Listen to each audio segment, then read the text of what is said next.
एक लड़का था। जब भी वो पढ़ने बैठता उसका दोस्त आकर हमेशा उसे मना कर देता। अरे भाई चलो खेल कर आते हैं, अरे भाई चलो थोड़ा फोर्स ले लेते हैं, अभी अभी एप्लीकेशन में एक नया गेम आया है, बहुत प्यारा है, चलो उसे बैठकर खेलते हैं। और वह खेलने लग जाता था। ऐसा उसने एक दिन देखा, 2 दिन देखा, हर रोज यही कहानी थी। वह पागल हो गया। भाई तुझे क्या हो गया? मैं जब भी पढ़ने बैठता हूं तू आ जाता है किसी न किसी बहाने से। क्या तुझसे मेरी कोई दुश्मनी है? उसने कहा। दुश्मनी तो नहीं है, पर पता नहीं क्यों मुझे अच्छा लगता जब तू पढ़ने बैठता है। उसने पूछा, ऐसा क्यों? तुम्हें मेरी पढ़ाई से क्या समस्या है? उसने बताया कि तुम्हारे पापा गरीब हैं, बड़ी मुश्किल से घर का खर्च चलाते हैं। तुम्हारी माँ दिन भर खाना बनाती है और साफ सफाई करती है, फिर भी मैं देखता हूँ कि वे तुम्हारे लिए कोई कमी नहीं छोड़ते। हर चीज़, हर व्यक्ति तुम्हें पूरा करते हैं। अगर पैसों की कमी भी हो तो कहीं से जुगाड़ कर ही लाते हैं। सोचता हो यह तो अच्छी बात है, मेरे माता पिता है, मेरे लिए कर रहे हैं क्योंकि मैं उनका बेटा हूँ। वे मुझसे उम्मीद रखते हैं, वह हमेशा मुझे अपना मानते हैं, इसलिए तैयारी करते हैं ना। ये तो अच्छी बात है, मुझे पढ़ना चाहिए।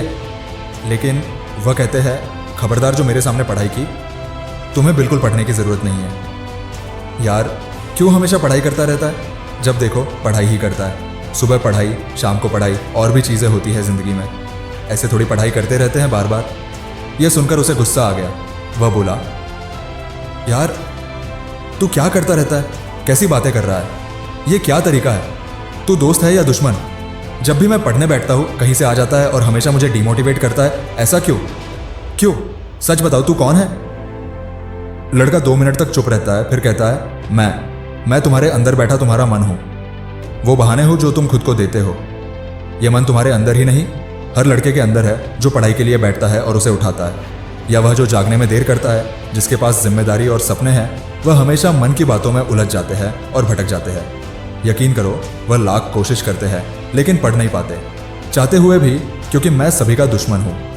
मैं कभी नहीं चाहता कि तुम लोग सफल हो। सच कहूँ तो मैं तुम्हें देख कर चलता हूँ।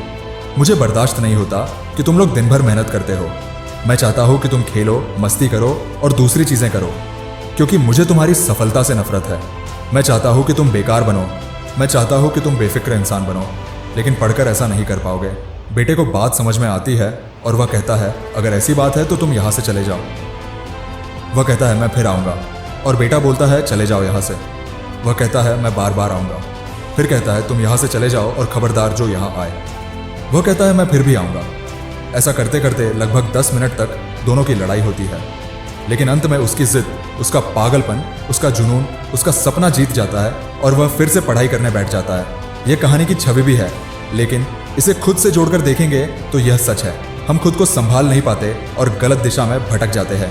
यह और कोई नहीं, वही आपका दुश्मन दोस्त है जो आपको भटकाता है। अगर इसे नियंत्रित नहीं करेंगे तो यह दोस्ती बनी रहेगी और आपके लिए मुश्किलें खड़ी करता रहेगा। आप अपने समय और हालात पर तरस खाएंगे और बाद में पछताएंगे कि यह मैंने क्या किया, लेकिन उस समय कोई लाभ नहीं हुआ। केवल बैठकर रोओगे और पछताओगे। कहानी को मत देखो, उसे देखो। वह हमेशा तुम्हें भटकाएगा, तुम्हारे मूड को डिवॉर्ट करेगा। वह रास्ते का कंकड़ बनेगा। वह नहीं चाहेगा कि तुम पढ़ो या कामयाब हो, लेकिन जब भी ऐसा हो उसे डांट देना। अगर तुम डांट नहीं सकते तो तुम हार जाओगे और फिर सफल नहीं हो पाओगे।